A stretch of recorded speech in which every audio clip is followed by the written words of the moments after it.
नमस्कार, स्वागत है आपका द फोर्थ स्टेट यूट्यूब मंच पर। मेरा नाम है रविंद्र सिंह शोरान। और ये जो खबर आ रही है, ये भूपेंद्र हुड्डा के लिए बड़ी खुशी की खबर हो सकती है। उनके समर्थकों के लिए और कांग्रेस पार्टी के लिए भी ये खबर खुशी की हो सकती है। खबर आ रही है पंजाब और हरियाणा हाईकोर्ट से।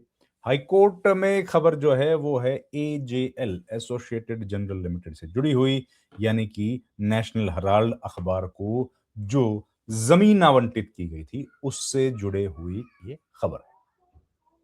खबर में सोनिया, राहुल और आप जानते हैं ये जेएलएन से जुड़ा है। भूपेंद्र हुड्डा को इसमें बड़ी राहत मिली है। हाईकोर्ट ने क्लीन चिट दे दी है और आरोपों को खारिज कर दिया है। जस्टिस त्रिभुवन दहिया ने कहा कि हुड्डा के 2005 के उस फैसले को, जिसमें प्लॉट को दोबारा प्लॉट अलॉट करने का फैसला किया था, हरियाणा अर्बन डेवलपमेंट अथॉरिटी ने 2006 में एक्स पोस्ट फैक्टो की एक मुद्दे से मंजूरी दे दी थी। तो ये पूरी खबर है और इससे बीजेपी के लिए झटका हो सकता है, कांग्रेस को राहत मिल सकती है, क्योंकि कांग्रेस पार्टी के बड़े नेता लगातार ये बात कहते रहे थे कि ये एक राजनीतिक मामला है और राजनीतिक द्वेष के चलते ये मामला लगाया गया है। तो खबर यह है कि इस महत्वपूर्ण फैसले में एजेएल और हरियाणा के पूर्व मुख्यमंत्री भूपेंद्र सिंह हुड्डा के खिलाफ लगे आपराधिक आरोपों को रद्द करते हुए क्लीन चिट दे दी है। यह मामला पंचकुला में एक संस्थागत प्लॉट के पुनः आवंटन में कथित अनियमितताओं से जुड़ा है। जस्टिस त्रिभुवन दहिया की पीठ ने कहा कि वर्ष 2005 में भूपेंद्र सिंह हुड्डा द्वारा लिया गया पुनः आवंटन का निर्णय बाद में 2006 में एचयूडीए द्वारा सर्वसम्मति से अनुमोदित किया गया था और अब तक किसी ने अदालत ने उस निर्णय को अवैध घोषित नहीं किया। देखिए, हुड्डा और हुड्डा दो है, हमको समझने पड़ेगा। HOODA यानी कि Bhupendra Singh Hooda, HUDA Haryana urban development authority, वो एक हरियाणा सरकार का डिपार्टमेंट है। आजकल उसको HSVP बोलते हैं। तो एक वो डिपार्टमेंट अलग है और हुड्डा और हुडा को आपको थोड़ा सा कंफ्यूजन दूर करना पड़ेगा। हुड्डा ने एक फैसला लिया था, भूपेंद्र हुड्डा ने, और HUDA का जो फैसला था, उनको HUDA के फैसले को गलत कहीं नहीं ठहराया गया है। ठीक है, ये है। कोर्ट ने साफ किया कि पूरी राशि जो एजेएल, अदालत ने स्पष्ट किया कि एजेएल ने पुनः आवंटन की पूरी राशि और अन्य शुल्क जमा कर दिए थे। निर्माण का काम पूरा कर 2014 में अभियोग प्रमाण पत्र भी प्राप्त कर लिया था। जो अधिभोग प्रमाण पत्र कुछ होता है, वो अधिभोग प्रमाण पत्र कुछ होता होगा। साथ ही किसी प्रकार के वित्तीय नुकसान की शिकायत भी दर्ज नहीं की गई। सरकारी ऑडिटर्स ने इस संबंध में अपनी आपत्ति वापस ले ली। नेशनल हेराल्ड की प्रकाशक, नेशनल हेराल्ड आप जानते हैं ना, अखबार है जिसका एक मामला चल रहा है दिल्ली में पटियाला हाउस कोर्ट में, एजेएल का जो मामला है, तो उसकी जो पेरेंट कंपनी है उसका नाम एजेएल है। तो उसके स्वामित्व और इसका स्वामित्व यंग इंडियन प्राइवेट लिमिटेड के पास है। ये यंग इंडियन प्राइवेट लिमिटेड जो कंपनी है, ये इसके शेयर खरीद लिए हैं राहुल गांधी, सोनिया गांधी और ये उसके मेंबर्स, डायरेक्टर्स हैं। तो कांग्रेस नेता सोनिया गांधी, राहुल गांधी के पास यंग इंडियन कंपनी के 38 यानी कि कुल 76% शेयर है। हाईकोर्ट ने अपने फैसले में क्या कहा? एक बहुत प्रसिद्ध मैगजीन है बार एंड बेंच, मैगजीन नहीं, वो पोर्टल है, लेकिन वो खबरें देता है। कौन सी? अलग अलग कोर्ट से जुड़ी हुई।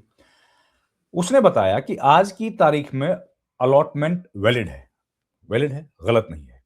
इसे कैंसिल भी नहीं किया गया है, वो भी वैलिडिटी है। न ही इसे गैर कानूनी या मनमाना घोषित किया गया है।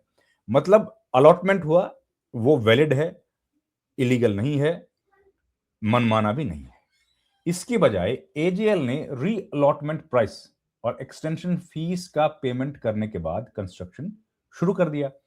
अब उनके पास जो री अलॉटमेंट की एक फीस देनी पड़ती थी, असल में ये बीच में हुआ क्या था, ये उनको बहुत पहले जमीन दी गई थी, इन्होंने यूज नहीं किया, एजेएल ने उस पर कब्जा नहीं लिया या उस पर काम नहीं किया, तो इनको री अलॉटमेंट हुआ। ऑप्शन था री अलॉटमेंट करने का, वो री अलॉटमेंट जब हुआ तो उसके री अलॉटमेंट की फीस दे दी थी और ये नियमों के अनुसार किया गया था। तो कंस्ट्रक्शन शुरू उसके बाद उन्होंने कर दिया, पहले नहीं किया था। और 14/8/2014 को अथॉरिटी ने ऑक्यूपेशन सर्टिफिकेट भी दे दिया। अथॉरिटी मतलब हुडा। ऑक्यूपाई कर लिया तो सर्टिफिकेट दे दिया। अब अथॉरिटी में हुए किसी भी नुकसान के बारे में कोई शिकायत तो दर्ज की नहीं, कोई नुकसान तो हुआ नहीं। एजेएल या किसी दूसरे आरोपी को किसी कथित नुकसान की भरपाई के लिए कहा भी नहीं गिनेगा। यहां तक कि सरकारी ऑडिटर्स ने भी इस री अलॉटमेंट की वजह से अथॉरिटी को हुए फाइनेंशियल लॉस के बारे में अपनी आपत्ति वापस ले ली। अब 2021 में ट्रायल कोर्ट ने आरोप तय किए थे। सीबीआई ने पहले भ्रष्टाचार निवारण अधिनियम प्रिवेंशन ऑफ करप्शन एक्ट के तहत आरोप पत्र दाखिल किया था, जिसके आधार पर 2021 में ट्रायल कोर्ट ने आरोप लगाए थे। हालांकि हाईकोर्ट ने सीबीआई द्वारा प्रस्तुत साक्ष्य प्रथम दृष्टया भी आरोपों को साबित नहीं करते, कहा था कोर्ट ने। अदालत ने आदेश में कहा था कि इस मामले में अभियोजन जारी रखना न्यायिक प्रक्रिया का दुरुपयोग होगा। याद होगा, आपको पहले ही बात कही थी। इसलिए सभी आरोप और उससे जुड़ी कार्यवाही को रद्द करते हुए याचिकाकर्ताओं को बरी किया जाता है।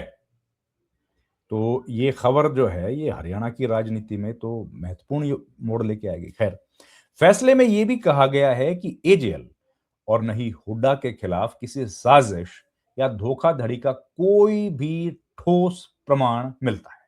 केवल इस आधार पर कि वर्तमान दरों पर प्लॉट का मूल्य अधिक हो सकता था, यह मान लेना कि सरकारी एजेंसी को नुकसान हुआ पूरी तरीके से काल्पनिक है और आपराधिक मामला बनाने के लिए पर्याप्त नहीं है। यह फैसला एजेएल और हुड्डा के लिए बड़ी कानूनी राहत माना जा रहा है, खासकर ऐसे समय जब राजनीतिक और कानूनी दोनों स्तरों पर यह मामला चर्चा में रहा है। तो यह है दोस्तों पूरी खबर। आपने खबर सुनी, आपने खबर देखी। अब सवाल यह उठ रहा है कि इस फैसले का क्या राजनीतिक असर होगा। देखिए, भूपेंद्र हुड्डा के ऊपर भ्रष्टाचार के कुछ मामले वर्तमान हुकूमत ने दायर किए हैं। इनका कहना है कि भूपेंद्र हुड्डा की सरकार में कुछ ऐसी अनियमितताएं हुई हैं जिनकी वजह से सरकार को फाइनेंशियल लॉस हुआ। मसलन ये मामला जो था, इसमें बताया जा रहा है कि भाई फाइनेंशियल लॉस हुआ, एजेएल को जो अलॉटमेंट किया गया था पुराने रेट पर किया गया, उनको नया रेट पर करते तो शायद एक्सचेकर को ज्यादा बेनिफिट होता, उसको महंगा कर सकते थे।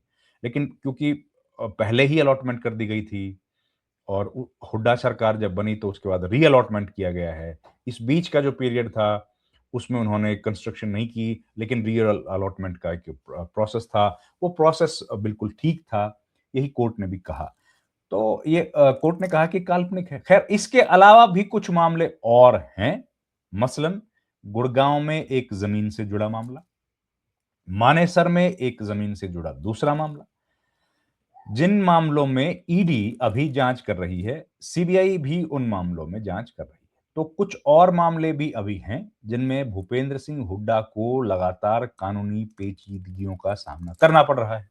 लेकिन एक मामला तय हो गया, इस मामले में जो भूपेंद्र सिंह हुड्डा हैं उनको राहत मिली है। लेकिन अब हाईकोर्ट के फैसले को चुनौती देने का अधिकार एजेंसीज के पास हमेशा है। वो सुप्रीम कोर्ट जा सकती हैं और सुप्रीम कोर्ट में जो फैसला होगा वो होगा। लेकिन कम से कम एक जो सैद्धांतिक तौर पर हम लोग देख पा रहे हैं कि भूपेंद्र हुड्डा को राहत मिली, तो उनके समर्थकों के लिए खुशी की बात हो सकती है। और खासतौर पर तब जब भूपेंद्र सिंह हुड्डा और पूरा विपक्ष सरकार को घेरने की कोशिश कर रहा है। कई अलग अलग मुद्दों पर विधानसभा का सत्र चल रहा है और काफी लंबा सत्र ये है। मार्च के महीने की लगभग मेरे ख्याल से 17 तारीख तक ये सत्र चल रहा है। ऐसे में इस तरह की जो खबर आती है वो काफी राहत देने वाली खबर हो सकती है। साथ ही सवाल अब ये भी है कि इसी तरह का मामला, इसी तरह का मतलब लैंड में कुछ गड़बड़ियां हुई हैं अलॉटमेंट को लेके, ऐसा मामला रॉबर्ट वाड्रा के खिलाफ भी चल रहा है। अब उस मामले में भी कई पेचीदगियां हैं, तो उस मामले का क्या बनेगा उस पर भी सबकी निगाहें हैं। कई सारी कमेटियां बनी, कई सारे आयोग भी बने थे, लेकिन कुछ उसमें से निकला नहीं और इसमें से भी निकला नहीं। हालांकि कांग्रेस और भूपेंद्र हुड्डा लगातार कहते रहे हैं कि ये राजनीति से प्रेरित है और इसमें कोई सच्चाई नहीं है। अब वैसा प्रतीत होता दिख रहा है। खैर, इस वीडियो में इतना ही। कोर्ट का फैसला है, कोर्ट के फैसले पर कोई खुशी, कभी गम, ऐसे चलता रहता है। आपका बहुत बहुत धन्यवाद। कोर्ट तो न्याय करता है, कोर्ट तो फैसले देता है। फैसले से किसी को झटका लगे, किसी को खुशी हो, वो एक अलग बात है। आपका बहुत बहुत धन्यवाद दोस्तों। Thank you very much. नमस्कार।